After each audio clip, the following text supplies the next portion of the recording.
यह बनारस शहर है, काशी नगरी। शिवजी भगवान के त्रिशूल पर टिकी हुई दुनिया के पुराने शहरों में बेमिसाल। वक्त की शुरुआत से यहाँ जिंदगी और मौत का कारोबार चल रहा है। बनारस नगरी जिंदा है, मरे हुए और मरते हुए को पनाह देती हुई। गलियों को भूल भुलैया में लोगों का हुजूम। बनारस शहर में मरने की तमन्ना लिए जीते हुए लोगों का यह समंदर। जो यहाँ मरेगा वह स्वर्ग जाएगा, जन्नत पहुंचेगा। यह यकीन सच की तरह पुराना है। यहाँ रहते रहते मैं भी इसे मानने लगी हूँ। यकीन ही तो आखिरी सच्चाई है। भूतों की नगरी। सदियों पहले मरी हुई औरतें खामोशी से अपने घने बाल आसमान पर फैला देती हैं।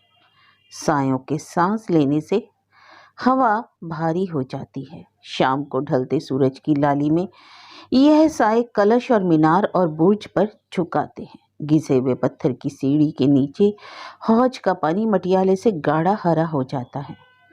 उसमें से उठती काई और कीचड़ की बू सदियों से हवा पर ठहरी है।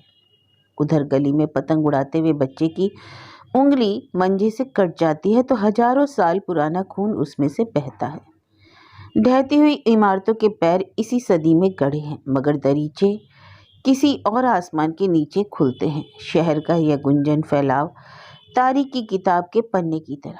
यहाँ के अवाम की जिंदगी अपनी लय के साथ उस पर से गुजरती है। वक्त की तहरीर है शहर का यह फैलाव, और एक सदी से दूसरी तक फैली जिंदगी की हलचल के बीच दरारों में भूत रहते हैं।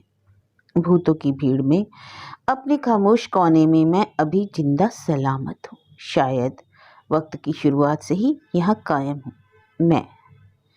मैं कुलसुम बानो सकीन नूर मंजिल 18/20 औसानगंज, कबीर चौरा अस्पताल के पीछे, पीपल के बुढ़े पेड़ की सीध में। कुलसुम बानो सैयद नसीम हैदर की सबसे बड़ी बेटी। वह देखो, अब्बा हुजूर की तस्वीर दीवार पर अब भी टंगी है।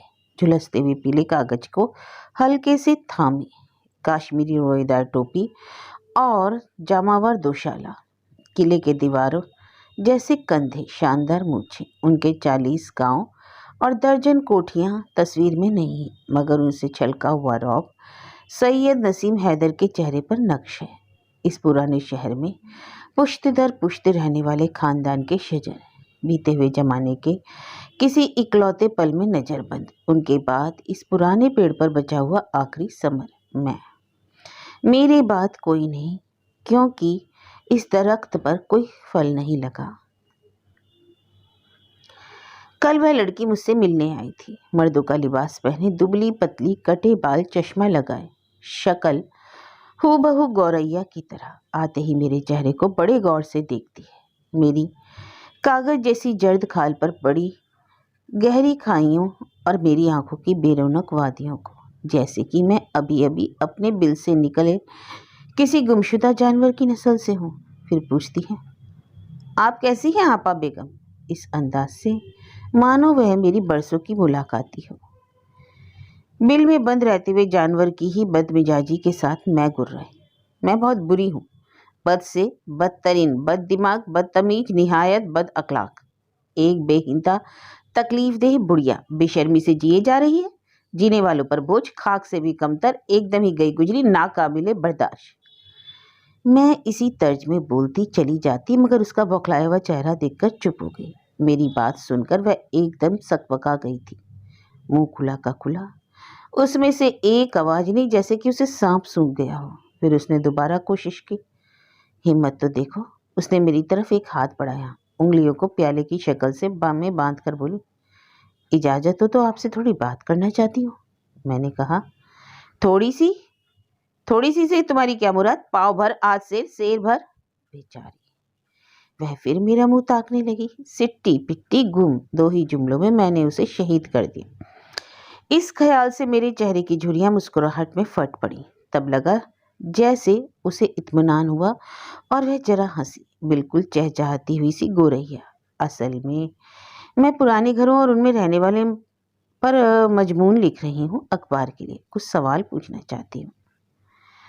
आसानी से जान नहीं छूटने वाली। अच्छा भाई तो लो, पूछ लो, फिर अपना रास्ता लो, मैं भी चैन की सांस लूं। उसके बाद ना किसी का यहाँ आना, ना मेरा कहीं जाना। किस्सा हुआ खत्म। अल्लाह अल्लाह खैर सल्ला।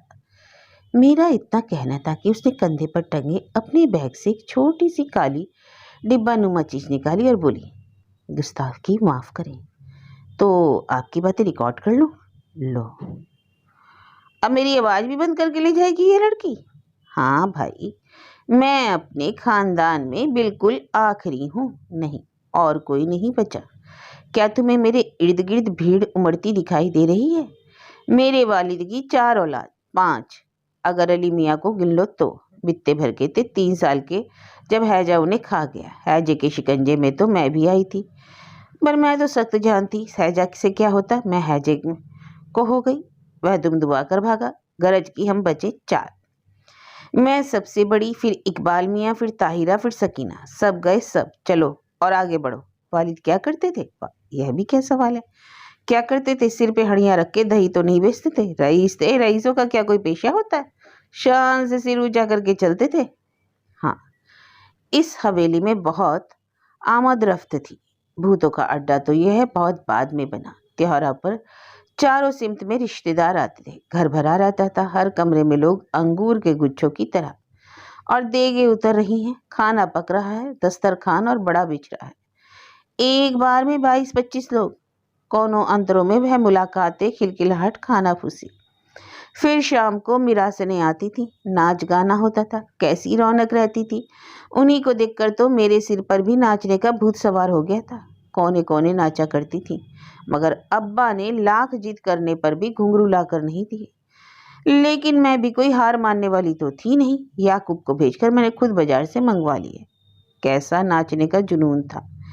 दिन भर नाचती थी, मगर पैर नहीं थकते थे। खुदा की कसम, यही पैर थे, यही टेढ़े चुड़ैल के पंजे, इन्हीं से नाचती थी। मिल गया खाक में वह जमाना।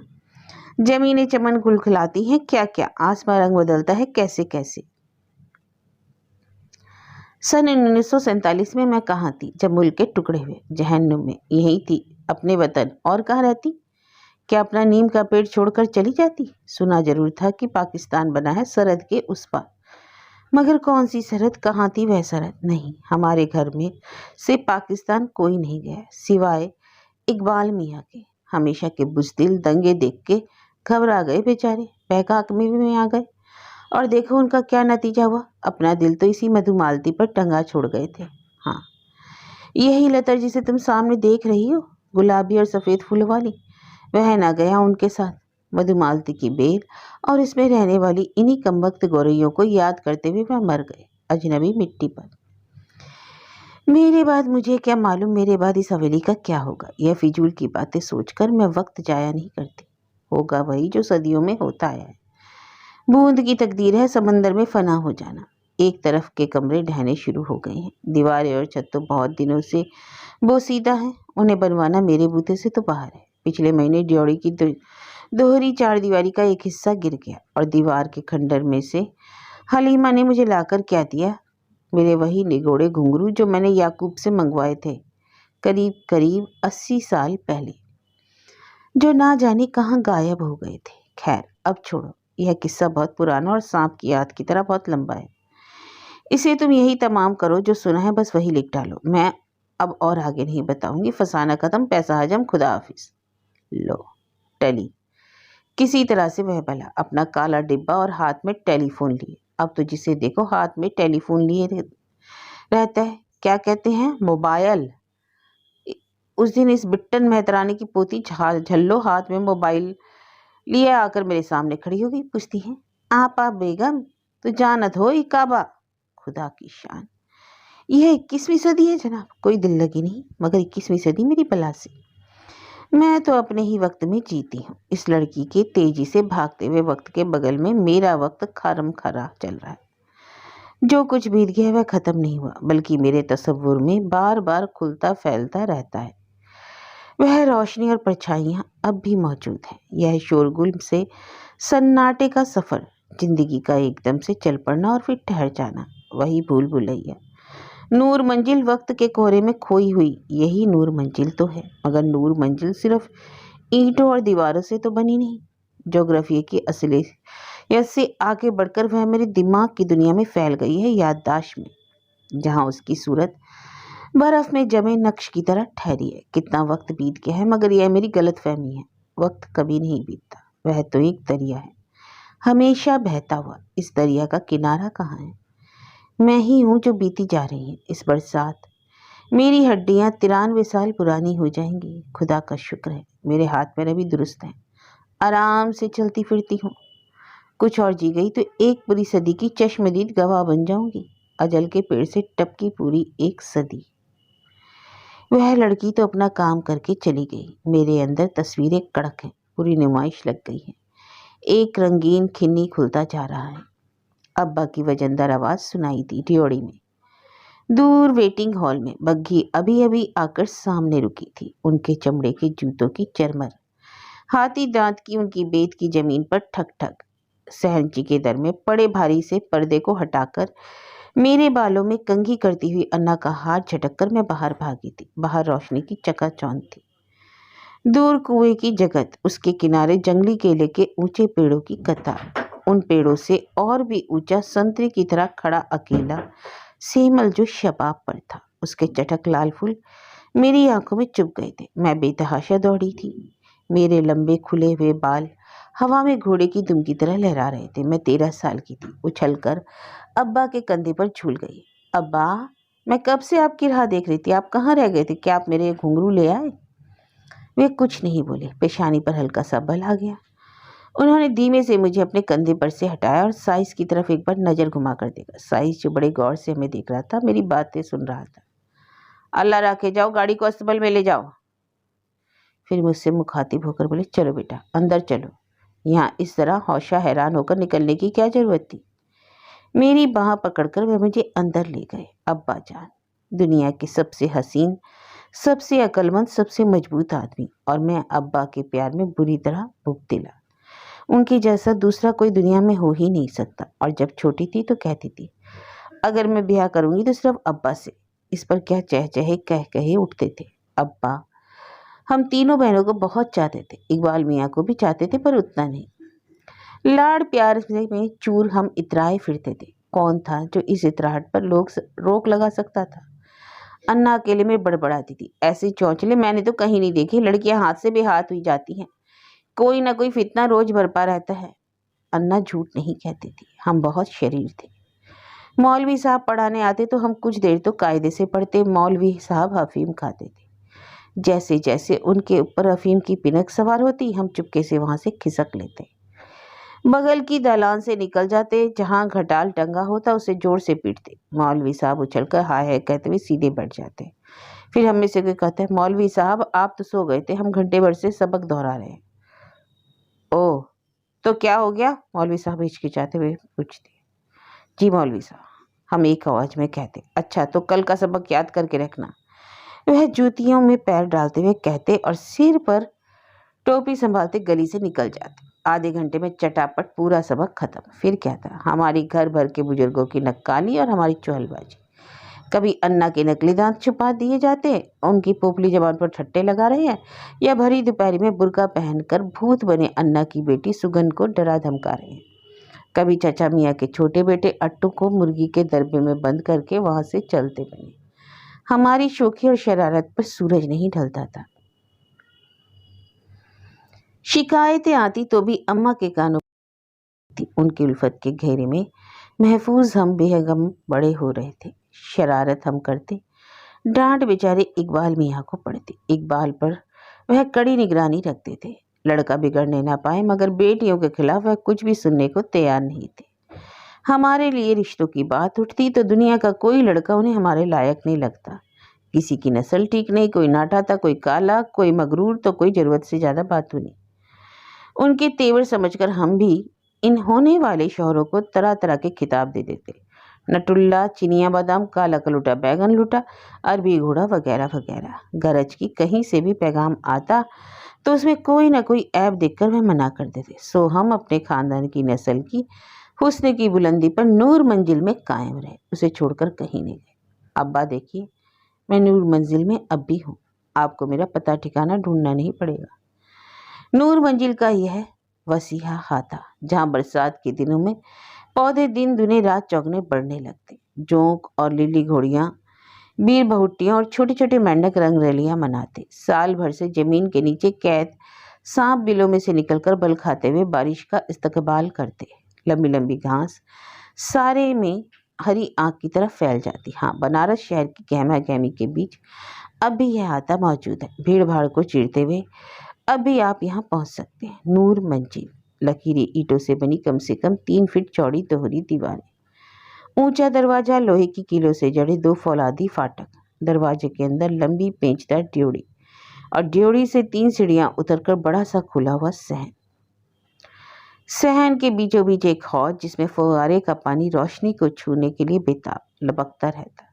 सहन के 2 तरफ मेहरबदार दालान, जिसकी दरों में उन दिनों मोटे और भारी पर्दे पड़े रहते थे। जाड़े में पर्दे गिरा दिए जाते थे तो सर्दी का नामो निशान नहीं रहता था, और गर्मी में पर्दे हटते तो सहन में सरसराती हुई हवा अंदर घुस आती और तपिश मिट जाती।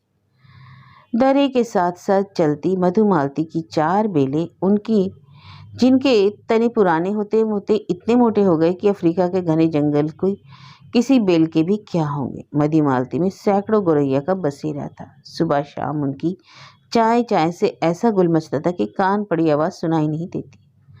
अंदर कमरों की छतों में फर्शी पंखे जरी की झालर समेत लटके रहते। अब तो बिजली के आ जाने से वह पंखे बेकार हो गए, मगर बड़े कमरे में अब भी एक फर्शी पंखा टंगा है। याद है गर्मी की वह लंबी दोपहरें, जब सुगन पंखे की रस्सी पैर के अंगूठे में फंसाकर घंटों खींचा करती थी। कभी कभी तो वह खुद ऊँघ जाती, मगर अंगूठा अपना काम करता रहता। सहन के एक कोने में चौड़ी सीढ़ियों का घेरदार जीना, जो छत की बरसाती के सामने निकलता। नूर मंजिल की यह दूर तक फैली खुली हुई छत, गर्मी की रातों में इस छत पर हम चारपाइयाँ डाल लेते थे। चारपाई पर बिठी चांदनी और तकियों के सिरहाने रखे बेले और चमेली के फूलों की क्या गमक उठती थी। जब उमस और घुटन होती, आसमान से आग बरसती, तो हम इन मूंज की चारपाइयों पर पानी छिड़क लेते थे, या कभी कभी गुलाब और केवड़ा। पानी बरसता तो चारपाइयों को खींचकर बरसाती के अंदर कर लेते और सहन के ऊपर छत के छज्जे के नीचे कबूतरों की काबू के। अन्ना कहती थी, जिस घर में कबूतर हो वहाँ बीमारी नहीं आती। लक्का और शीराजी और काबली और वह कीमती अनारदाना, अकबर बादशाह जैसी आंखों वाला। अब तो आधे से ज़्यादा कमरे बंद पड़े हैं। हवेली का एक हिस्सा मेरे इस्तेमाल के लिए खुला है। दालान की आखिरी हद के पास 4 सीढ़ियाँ उतरकर तहखाने वाला कमरा, जो गर्मी के दिनों में भी सर्द खाना बना रहता है। उसके बगल की सहनची, जिसमें जाड़े काटती हूँ। उसमें लगी हुई कोठरी, जो मेरे बावर्ची खाने का काम देती है। इसी के बाहर हलीमा सोती है अपनी बहू और पोता पोती के साथ, जब उसका हरामखोर शराबी बेटा बनारस की गलियां छानता फिरता है। रात को सब अपना बिछौना लाकर कतार से बिछाते हैं, तो उसमें से उठती थकान और पसीने की बासी बू से मेरा कलेजा बैठ जाता है, मगर मजबूरी है। मैंने ही तो इन लोगों से यहाँ सोने के लिए कहा है, तो जाहिर है इस मजमे को बर्दाश्त तो करना ही पड़ेगा। कहीं रात बिरात में गिरकर अपनी टांग तोड़ लूँ तो उठाने के लिए किसी को यहाँ तो मौजूद रहना चाहिए। वैसे हलीमा मेरी देखभाल करने में कोई कोताही नहीं करती। जब देखो सिर पे सवार रहती। बेगम आपा चाय पी लीजिएगा कभी। आपा बेगम गुसल का पानी लाऊं। खुदा महफूज रखे चुड़ैल के नहलाने से। क्या मैं रात भर कीचड़ में लौटती हूँ? मगर उसका यहाँ होना भी ऊपर वाले की मेहरबानी है। मैं कौन उसे हीरे जवाहरात दे देती हूँ। बस वही जिंदा रखने भर की 2 रोटियां और दाल। खुद ही मुसीबत की मारी है तो यहाँ पड़ी हुई है, नहीं तो मुलाजिम आजकल मिलते कहाँ हैं। बाकी घर बंद पड़ा है। मेरी सहनची के बगल से घेरदार जीना छत पर जाता है। वहाँ भी लंबी सी दालान है। इस दालान का नाम शहीद मर्द की दालान पड़ गया है। बहुत रात को जब सन्नाटा छा जाता है तो जीने पर से शहीद मर्द खड़ाऊ पहने उतरता है। उसकी खड़ाऊ की खटर पटर बराबर मेरे कानों में आती है, मगर वह किसी तरह से सीढ़ियाँ उतरना ख़त्म ही नहीं करता, बस उतरता ही जाता है। 200 साल से वह सीढ़ियाँ उतर रहा है। उसका यह सीढ़ियाँ उतरना हमारे खानदान की तारीख में दर्ज है। बरसाती की खिड़की खोलकर गली में देखो तो उसकी मजार सामने बनी है। कुछ का कहना है कि यह रूह अच्छी है, कुछ और है जो कहते हैं कि यह परेशान करने वाली रूह है। रूहों का क्या ठिकाना। मैं हर जुमेरात हलीमा को दालान पर भेजकर चिराग और अगरबत्ती जला देती हूँ। वैसे अब यह रूह मुझे क्या परेशान करेगी, मैं तो खुद ही रूह बनी जा रही हूँ। सबको अलविदा कह चुकी। अब्बा, अम्मी, चाचा मियाँ, चाची जान, फिर मेरी 2 बहनें और 1 भाई, यह तीनों मुझसे छोटे। हवेली में बाएं हिस्से में चाचा मियाँ की 4 औलादें सब गए, गाफिल होकर सो रहे हैं नीम के नीचे। नीम के पीले पत्ते कब्रों पर लहराकर गिरते। बार बार मैं हाथों से पत्तों को हटाती हूँ, साफ करती हूँ। कब्र पर जमी मिट्टी को नाखूनों से खुरसती हूँ। नीचे से संगमरमर निकलता है, उस पर खुदे हुए नाम, सिर्फ नाम, और कोई निशान बाकी नहीं। मिटे नामियों के निशा कैसे कैसे, बस मैं ही हूँ एक टांग इस दुनिया में पसारे, एक उसमें दोनों जहां पर हावी। मैं कुलसुम बानो, इस नाम से मुझे पुकारने वाला कोई नहीं बचा। मैंने सबको पछाड़ दिया। मैं मरती ही नहीं, बस अब हर कदम फूंक कर रखती हूँ। मैंने अम्मी का हर्ष देखा है, सबक सीखा है। अभी मैं जीना चाहती हूँ, जीने की तमन्ना मेरे जिस्म पर पोर पोर में बसी है। नूर मंजिल की छत की कई काई से काली मुंडेर पर खड़ी होकर मैं अपने बाजुओं के डैनों की तरफ फड़फड़ाती थी। बड़ा सा चांद पीली रकाबी जैसा आसमान में निकला होता था। एक गुबार के बीच जोरदार हफ हफ की आवाज के साथ मैं ऊपर उठती थी। चांदनी की उजली इमारतें, पेड़, खंभे सब पीछे छूट जाते, हवा को अपने पंखों से तराशती। मैं नूर मंजिल की दलान को मुड़ मुड़ कर देखती थी, जो दूर और दूर हुई जाती थी, और दिल में आजादी का वह एहसास, खुशी फुलझड़ी की तरह दिल में छूटती थी, बार बार बरसों। यह ख्वाब मेरी बंद आंखों के पर्दे पर नाचा करता था। मैं अम्मी को इसके बारे में बताती थी। अम्मी बिस्तर पर पड़ी थी, उड़ना तो दूर, वह चल भी नहीं सकती थी। मेरी अम्मा, हाँ, मुझ जैसी खबीस की भी कभी अम्मा थी। नुसरत बानो इसी ड्योढ़ी में गिरी थी। कूल्हे की हड्डी ऐसी टूटी कि वह फिर कभी खड़ी नहीं हुई। सागवान के बड़े से पलंग पर वह सहनची में लेटी रहती। मौसम बदलते, गर्मी से बरसात, से जाड़ा, फिर बसंत और पतझड़, और फिर गर्मी, उनके हाल में कोई तब्दीली नहीं आती। उनके लेटे रहने से पलंग की निवाड़ झूल गई थी, वह ढलती जा रही थी। उनका बेबाक हुस्न, कैसी आग के दरिए जैसी आंखें, चेहरे पर क्या जज्बा। उन आंखों को बुझते मैंने देखा, या खुदा, ऐसा जज्बा दिया ही क्यों अगर उसे यूं शिकस्त होना था।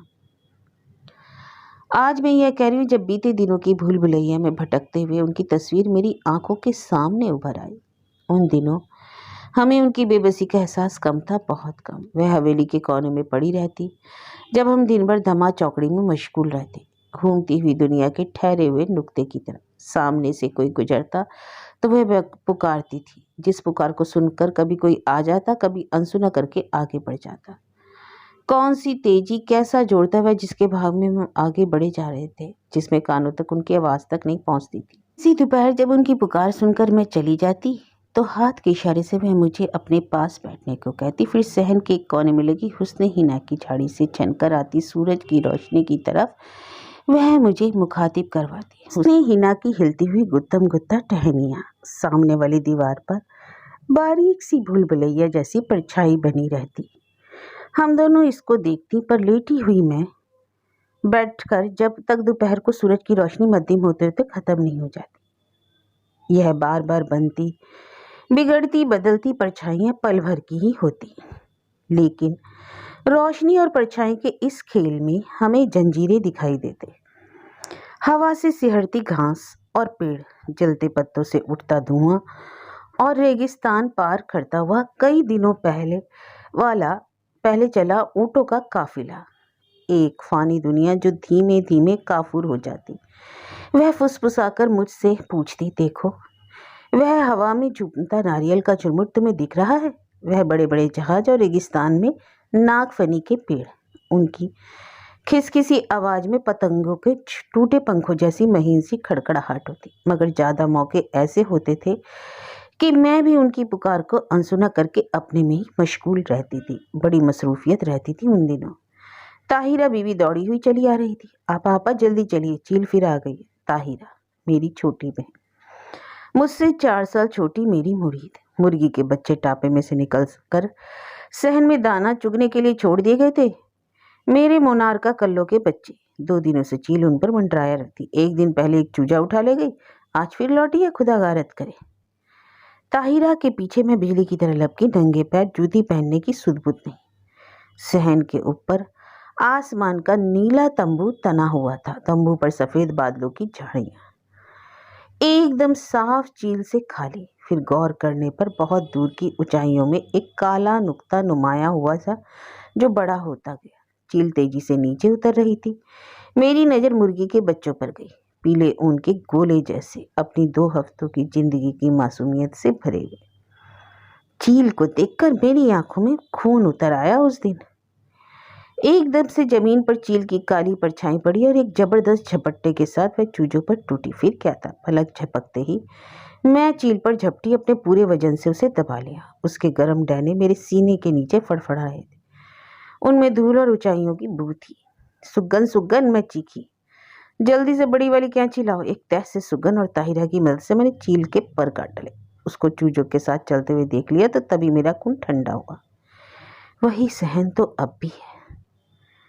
रोज शाम को कुर्सी निकलवा कर मैं उसमें बैठती, फिजा के रंग को मटियाले में सुरमई से सियाह से बदलते देर तक देखती रहती हूँ। मेरे चारों तरफ तन्हाई गाढ़े काले धुएं की तरह फैल जाती। सहन के एक तरफ खूंटे पर हलीमा की बकरी बंधी रहती, वह भी काली।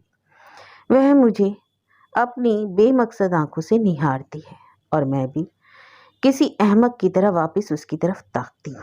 लानत है इस हलीमा पर, उसे यही एक जगह मिली है बकरी को बांधने को। एक दिन खुल गई थी तो सारे गुले अब्बासी के पेड़ चबा गई।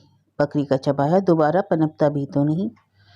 और मेंगनियाँ देखकर तो मेरे तन बदन में आग लग जाती है। काली काली मनूस गोलियां हर तरफ फैली हुई। झाड़ने बुहारने का शऊर नहीं चुड़ैल को, बस लीद फैलाना आता है। मगर अब कितनी बातों के लिए भगो। मैं भी हाथ पे हाथ धरे बैठी रहती हूँ इस कूड़े खाने में। आज शहर में बैठी थी तो सामने बड़े कमरे से सकीना बीवी की आवाज़ मेरे कानों में आई। सकीना मेरी सबसे छोटी बहन थी। उसकी गोल सी फिसलती हुई आवाज़ जैसे उसके गले से तेल से तर चिकनी सुरों की रस्सी हो। सकीना का पतला किताबी चेहरा मेरी आंखों के सामने उभरा। कानों में जमूरत का आवेजा।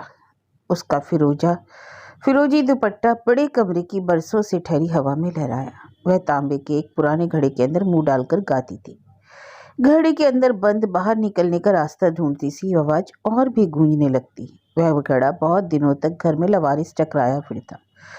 कभी उसे कोई उठाकर मोदी खाने में रख देता तो कभी वह टूटे बर्तनों के अंबार में पड़ा मिलता। फिर वह भी मेरे घुंघरू की तरह गायब हो गया। इस घर के हरामखोर नौकरों की बदौलत कोई सामान अपनी जगह पर नहीं रहने पाता। सकीना की आवाज़ साफ मेरे कानों में आई थी। अपना वही पसंदीदा गाना गा रही थी जिसे वह बार बार गाया करती थी। घंटों सकीना और वह बड़े कमरे में बंद रहते थे। उसका गाना और मेरा नाचना, कसम से कहती हूँ, किसी तरह से ख़त्म ही नहीं होता था। कैसा जुनून था जो उन दिनों मुझ पर हावी रहता था। पता नहीं कहाँ से यह नाचने का शौक मेरे सीने में उमड़ा था। क्या यह उन्हीं मिरासनों की देन थी जो हवेली की में शाम को आया करती थी, या इस शौक की जड़ें किसी दूसरी गहरी पोशीदा जगह तक पहुंची हुई थी? क्या यह मुझे किसी नाचने वाले से खून में मिला था? कोई खूबसूरत नाचने वाली जो पान की खुशबूदार गिलौरियां खिलाकर मेरे परदादा लकड़दादा के दिल में बैठ गई हो। कहीं से तो आया था मेरे खून का यह उबाल जो पैरों की हरकत और जिस्म की जुम्बिश में ही ठंडा होता था। आंखें बंद, चेहरे पर मुस्कान, दिलो दिमाग किसी और जहां में। मैं नाचती चली जाती थी। मेरे पैर छिल जाते थे मगर थकते नहीं थे। गोल गोल बड़े कमरे की पत्थर की फर्श पर मैं चक्कर काटती रहती थी। फिर अपने घेरदार गरारे के पांचे संभाले एक ही जगह पर सिमट आती लट्टू की तरह। जितनी देर तक नाचती मैं कहीं और कोई और होती। आखिर हांफती हुई जब रुकती तो कोई उस दूसरी दुनिया का एहसास देर तक मेरे जहन में नाचता रहता। बहुत दूर दुनिया के किसी दूसरे छोर पर सकीना बीबी खड़े के अंदर मुंह डाले गाना गा रही है। शाम हो गई। गुलाबी और सुनहले आसमान से उतरकर सकीना की आवाज़ मेरे कानों में गूंज रही है। यह भी कैसा मोजीजा है कि पिछले महीने दीवार के पीछे छुपे हुए मुझे अपनी 80 बरस पुराने खोए हुए घुंघरू मिल गए। मैंने उन्हें हाथ में लेकर उलट पुलट कर देखा। वाकई घुंघरू तो वही है, बस वक्त और नमी का असर से उन पर हरी सी कलौंच आ गई है। तकलीफ से मैंने अपनी अकड़ी हुई कमर को झुकाया, आजमाया और अपने काटनुमा पांव पर वह घुंघरू बांध ली। फिर किसी बड़ी सी बेढंगी चिड़िया की बेढब हरकत के साथ मैंने वहीं खड़े खड़े एक धीमा सा लड़खड़ाता हुआ चक्कर काटा। दिल में जैसे कुछ गूंजा, कुछ याद आया। मूर्छा खाए हुए घुंघरू में से एक गूंगी सी दबी दबी आवाज निकली। मुझे लगा जैसे वह दूर कहीं और बज रहे हैं।